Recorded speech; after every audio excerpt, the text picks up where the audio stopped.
The distress signal had been repeating for 17 standard days. No one answered it.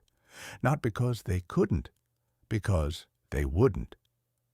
Commander Velron watched the transmission pulse across the galactic emergency network, its priority marker glowing a forbidden shade of crimson, category black. Only 3 situations earned that classification: planetary collapse, extinction-level biohazards, or unknown threats that had already destroyed rescue teams. This signal qualified for all 3. The world-designated Keerri 9 had once been a thriving research colony belonging to the Cooperative Science Union. 12 species had lived there peacefully, studying deep crust energy formations beneath the planet's surface. Then the messages changed. At first, they were routine system failures, power fluctuations, communication delays, unidentified seismic activity. Then came the final transmission. Velron replayed it again despite knowing every frame. Static flooded the screen. Emergency lights flashed behind trembling figures. Multiple species crowded into the frame: scientists, technicians, civilians, and in the background, something moved. Not fast, not aggressive, just wrong. The recording ended with a single sentence spoken by a trembling Thaleen researcher. "We dug too deep, it learns." After that, silence. Within hours, 3 rescue fleets had mobilized. Within days, all 3 disappeared. No debris, no escape pods, no signals, only absence. The Galactic Council responded immediately. Keerri 9 was quarantined, rescue operations permanently suspended, distress signals ignored by directive order. Standard protocol demanded emotional detachment. Resources could not be wasted on confirmed loss systems. Logical, efficient, final. And yet, the signal kept broadcasting. 17 days of unanswered pleading. Velron closed the transmission and turned toward the council chamber viewport. Stars stretched endlessly beyond the station, cold, indifferent witnesses. Behind him, delegates argued in low, uneasy tones. "We cannot risk additional losses." Unknown adaptive threat. Previous fleets vanished without resistance. Probability of survivor recovery, 0.003%. All reasonable conclusions, all unanimous. Until the chamber doors opened, every voice stopped. The newcomer didn't hurry, didn't bow, didn't wait for permission. He simply walked inside as if entering a cafeteria instead of the highest governing body in known space. Bipedal, medium height, no visible armor, human. Ambassador Daniel Reyes nodded politely. "Sorry I'm late. Traffic near Dock Ring 7. Several delegates shifted uncomfortably. Humans still carried an unsettling reputation across the galaxy, not for aggression, but unpredictability. Velron spoke first. "This meeting concerns a restricted operation, Ambassador. Humanity was not summoned." Reyes glanced at the floating projection of Keerri 9's distress signal. "I know," he said calmly. "We heard it anyway." Murmurs rippled through the chamber. The council speaker straightened. "The system is quarantined. Rescue attempts are forbidden." Reyes studied the casualty reports hovering beside the projection. 3 fleets, gone, thousands lost. He nodded slowly. "Yeah," he said. "That tracks." Velron frowned. "You understand the risk, then?" "Oh, perfectly." The human folded his hands behind his back. "That's why I'm here." Silence settled over the chamber. The speaker's voice sharpened. "To observe?" Reyes smiled faintly. "To volunteer." The chamber erupted. "Impossible! Humans lack containment biology." You do not comprehend Category Black threats." Reyes waited patiently until the noise faded. Then he asked a single question. "How long has the distress signal been active?" Velron hesitated. "The 17 days." The human's expression changed. Not fear, not excitement. Something quieter, something heavier. 17 days, Reyes repeated softly. "That means someone's still trying to survive." "The probability," a delegate began. "We don't calculate people as probabilities," Reyes said gently. Another delegate snapped. "3 fleets vanished." Reyes nodded again. "Then sending another fleet would be stupid." Relief spread through the chamber until he continued. "So we won't?" Velron felt a sudden unease. "What do you intend to send?" The human met his gaze. "1 ship? That guarantees failure." Reyes shrugged. "Depends on the ship." A projection appeared beside him, small compared to military vessels. No weapons arrays, minimal shielding, industrial-grade engines. Designation, HRS Persistence. Velron stared at the specs. "This is a salvage vessel." "Correct. It is not designed for combat." "Also correct. It cannot survive an unknown extinction threat." Reyes smiled slightly. "That's the interesting part." He tapped the console. Crew manifest appeared. Only 12 names, all human. Gasps echoed across the chamber. The speaker rose slowly. "Ambassador, why would your species accept a mission every other civilization has rejected?" Reyes looked back at the looping distress signal. For a moment, the confident diplomat disappeared. In his place stood someone tired and certain. "Because," he said quietly, "when everyone else gives up, humans call that the rescue part." The chamber fell silent. Outside the viewport, docking alarms suddenly activated. A single ship detached from the station. Small, unremarkable, heading straight toward quarantined space. Velron felt an unfamiliar sensation tightening in his chest. Not hope, not fear, expectation. And far away, across forbidden stars, the distress signal of Keerri 9 changed for the first time in 17 days. Static cleared briefly.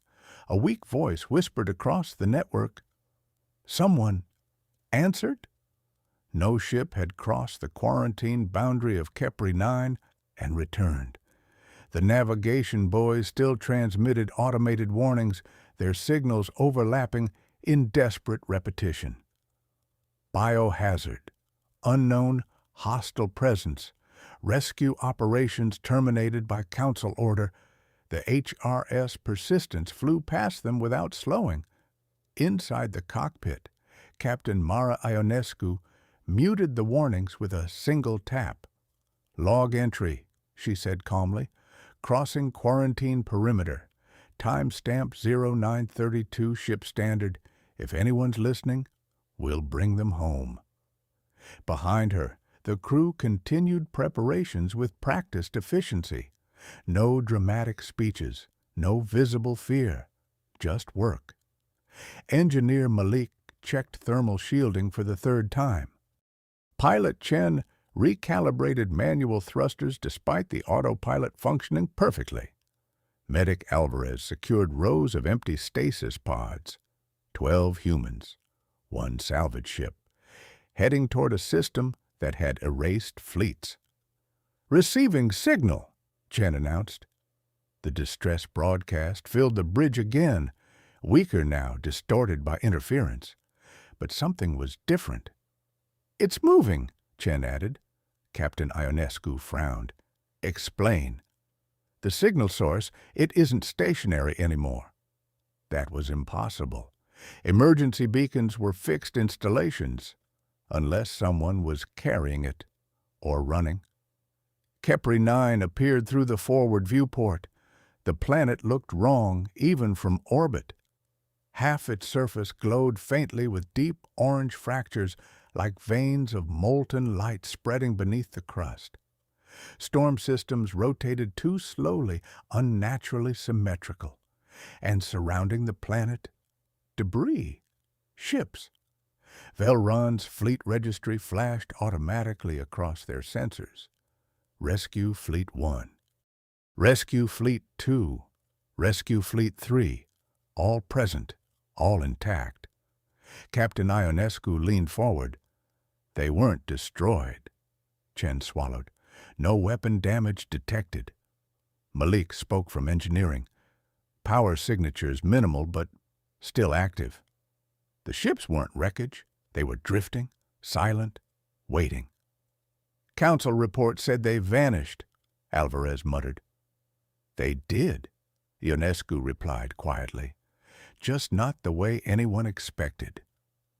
The Persistence moved carefully through the graveyard. Lights flickered across abandoned hulls.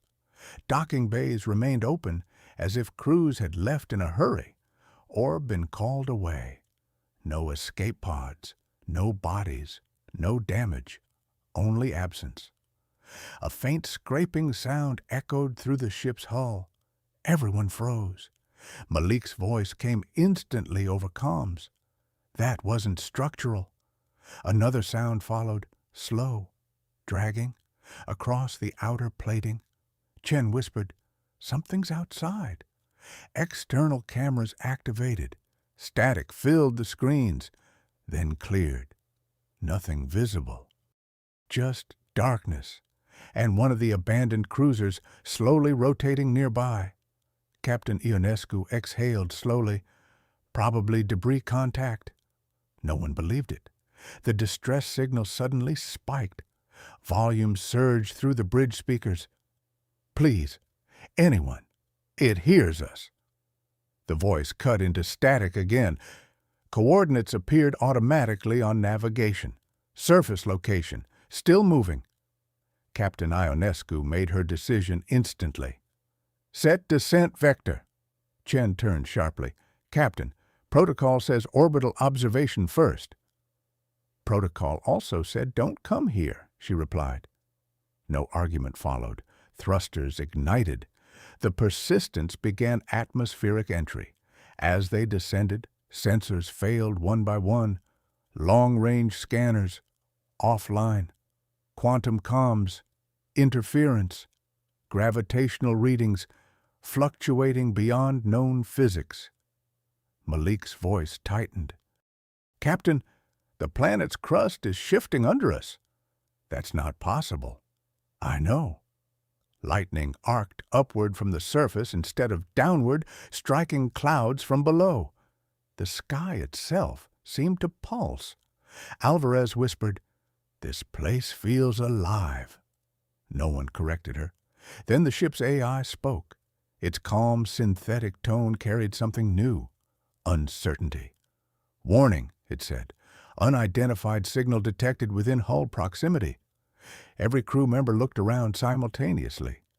"Inside?" Chen asked. "Yes."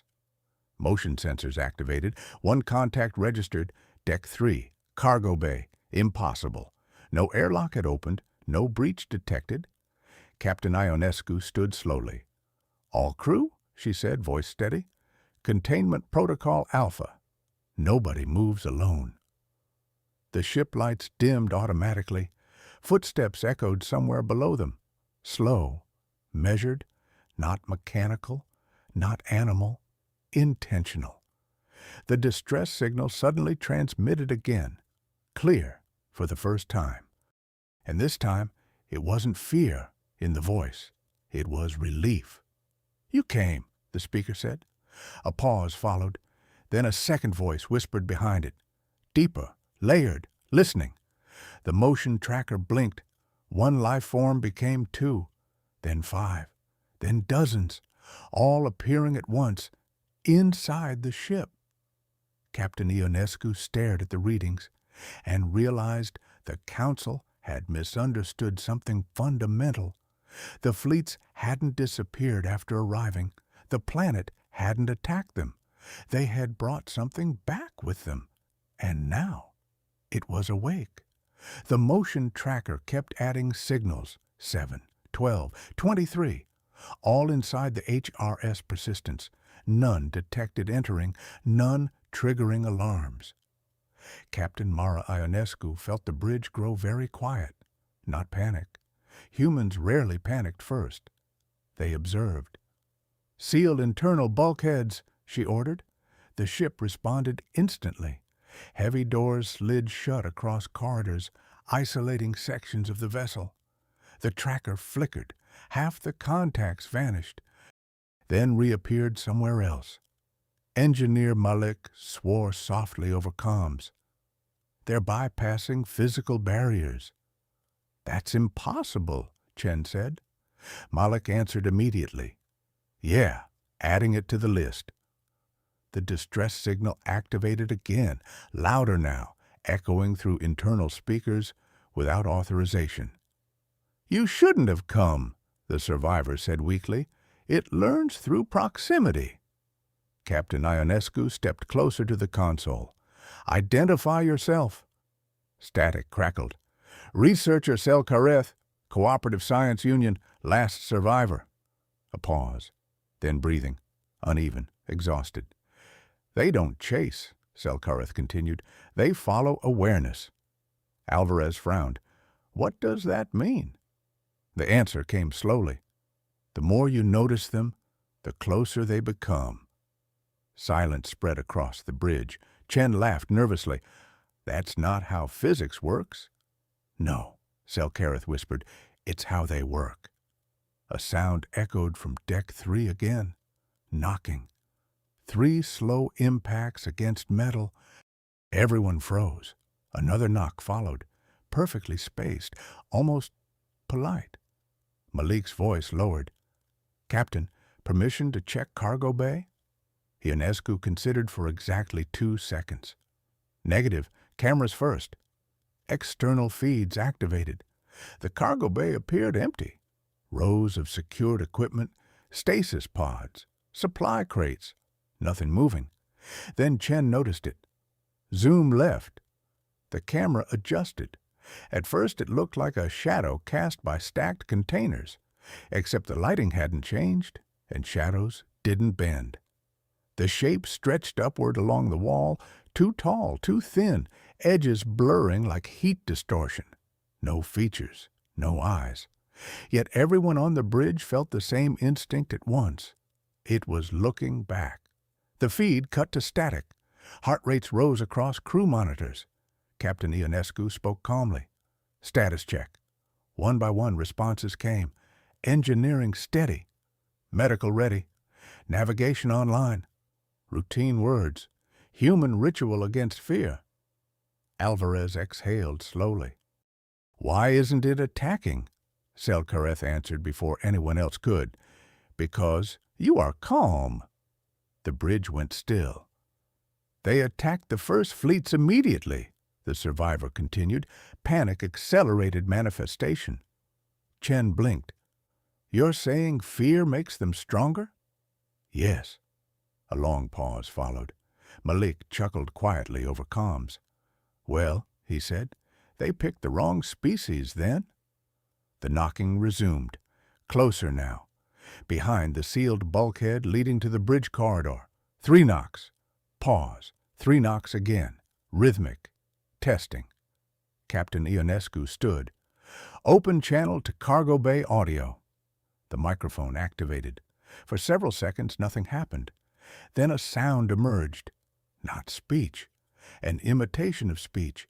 Fragments of voices layered together, crew recordings, council broadcasts, distress calls, all blended into one broken attempt at communication. "Rescue, help, come closer," Alvarez whispered. "It's copying us." Selkareth's voice trembled. "It learns intelligence by reflection." Chen stared at the bulkhead door. "So it doesn't understand us yet?" "No," the survivor said. "It is trying to." Another alert flashed. More signals appearing, not just inside the ship. Outside. dozens surrounding the hull. Captain Ionescu switched to external view. Space around the Persistence rippled faintly, like invisible figures moving through starlight. They weren't attacking. They were gathering, watching, waiting. Malik spoke quietly. "Captain, I think they followed the earlier rescue fleets back into orbit." Realization spread across the bridge. The abandoned ships, the intact hulls, the missing crews. "They boarded," Alvarez whispered. "And learned," Ionescu finished. Selkareth's breathing grew frantic. They expand through attention. Entire crews stared, analyzed, feared. Every observation gave them form. Chen swallowed. "So ignoring them works?" "For a time." The knocking behind the bulkhead stopped. Silence fell instantly. Worse than noise, the motion tracker blinked again. All contacts vanished, every single one. "Where did they go?" Malik asked. No one answered. Then the AI spoke. "Warning, life form detected." Location appeared on screen. Bridge, inside the room, directly behind Captain Ionescu. Several crew members inhaled sharply, but did not turn. Ionescu didn't move, didn't look back. Her voice remained steady. "Everyone," she said quietly. "New rule." A faint distortion appeared in the reflection of the viewport glass behind her shoulder, tall, unfinished, watching her. "We stop reacting," she continued. "No sudden movement, no fear response." Alvarez whispered, barely audible, "Captain." Ionescu smiled slightly. "Whatever this thing is," she said, "it crossed half the galaxy learning from species that panic." She folded her hands calmly behind her back. "Let's teach it something new." The distortion leaned closer, studying her stillness, confused.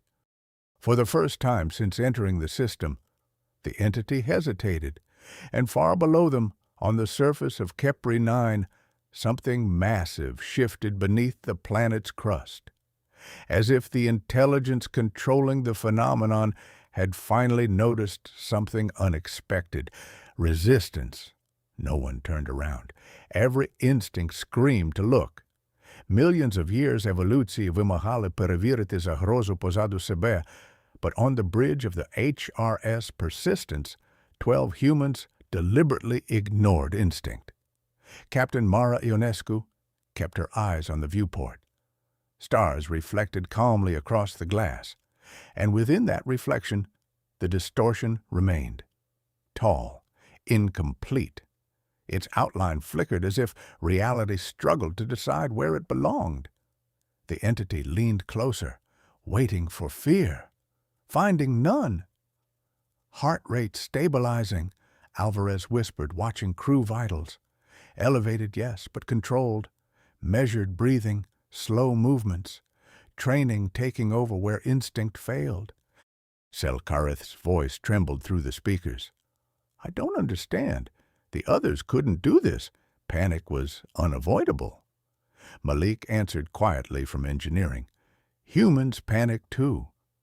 A faint smile crossed Ionescu's face. "We just practice working anyway." The distortion shifted again. Its edges blurred, losing definition. Motion tracker readings fluctuated wildly. Chen frowned at the console. "Captain, it's weakening." Selkareth inhaled sharply. "That should be impossible." "Why?" Ionescu asked. "Because awareness gives them structure. Observation defines existence." Malik spoke slowly, realization forming as he said it. "So, if fear strengthens them," Alvarez finished the thought, "then emotional neutrality starves them." Silence followed. The entity twitched, its shape collapsing slightly like smoke losing wind. For the first time, the knocking sounds stopped completely across the ship. External contacts began disappearing from sensors, one by one. Chen stared at the readings. "They're retreating." "No," Ionescu corrected softly. They're confused. The distress signal activated again. Selkareth sounded stunned. This matches early research logs. Explain, Ionescu said. A shaky breath answered. We discovered the anomaly beneath Keerri 9's crust months ago. A quantum reactive life form, not biological, not energy, something between perception and matter. The crew listened carefully. It evolved without predators, Selkareth continued, without resistance. Every species that encountered it reacted with fear. Analysis teams observed intensely, which allowed it to learn faster. And grow stronger, Chen said. Yes. Malik whistled softly. So the rescue fleets basically fed it. A long silence confirmed the truth. The distortion behind Ionescu flickered again, smaller now, unstable. It mimicked her posture imperfectly, hands forming where none had existed before, trying to understand stillness, trying to understand restraint. Alvarez watched wide-eyed. It's copying behavior instead of emotion. Ionescu nodded slightly, because that's all we're giving it. Suddenly, the ship trembled. A deep vibration rolled through the hull, not impact, but resonance. Sensors screamed warnings. Planetary seismic spike, Chen shouted. On the viewport, Keerri 9's glowing fractures brightened dramatically. Entire continents pulsed with light. Selkareth's voice filled with dread. The core intelligence. The what? Malik asked. There is a central consciousness beneath the crust. The others are fragments, extensions. The realization hit the bridge simultaneously. They weren't facing individuals. They were inside a mind, and that mind had just noticed them. Gravity fluctuated violently. Lights dimmed. A low hum filled the ship, deep enough to be felt in bones rather than heard. The distortion behind Ionescu vanished instantly. Motion trackers cleared, all contacts gone. Chen whispered, Did we win? No, Ionescu said quietly. Outside the viewport, space itself warped slightly toward the planet, like attention focusing. It stopped sending pieces, she continued, because now the whole thing is watching. The AI spoke again, voice strained under interference. Massive energy surge detected from planetary surface. Unknown structure emerging. The clouds over Keerri 9 parted. Something vast rose slowly from the glowing crust. Not a creature, not a machine. A formation of shifting light and shadow, kilometers wide, assembling itself from impossible geometry. A single, unified presence. Selkareth whispered in terror. It never manifested physically before. Malik stared at the screen. Well, he muttered, guess we finally got its full attention. The ship shook again. Then a sound filled every system simultaneously. Not audio, not language, meaning forced directly into perception. A question. Simple. Curious. Why are you not afraid? The crew exchanged glances. No translator activated. They understood anyway. Captain Ionescu stepped forward. Calm, steady, human. She answered aloud, even knowing words were unnecessary. Because, she said gently, we didn't come here to fight you. A pause stretched across space itself. The planetary entity responded instantly. All others feared termination. Ionescu nodded. Yeah, we're more worried about the survivors. Another silence. Longer this time. Processing. Learning. And then the presence asked something new. Something no species had apparently survived long enough to hear. What is rescue? The crew looked at one another and realized the mission had just changed completely.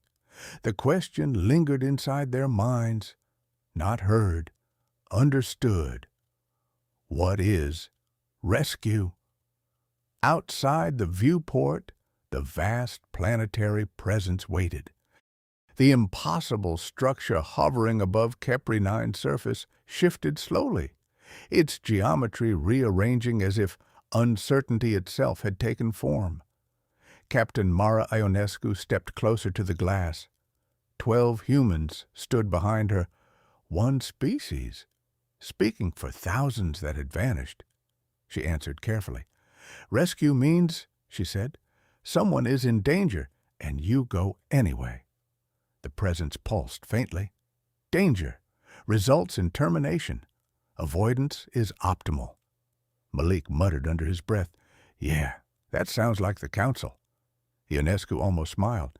Sometimes avoidance keeps you safe, she said aloud, but rescue isn't about safety. A pause. Processing rippled across space. Then it is illogical. Very, Chen said quietly. Alvarez added, We do it anyway. Images suddenly flooded their minds.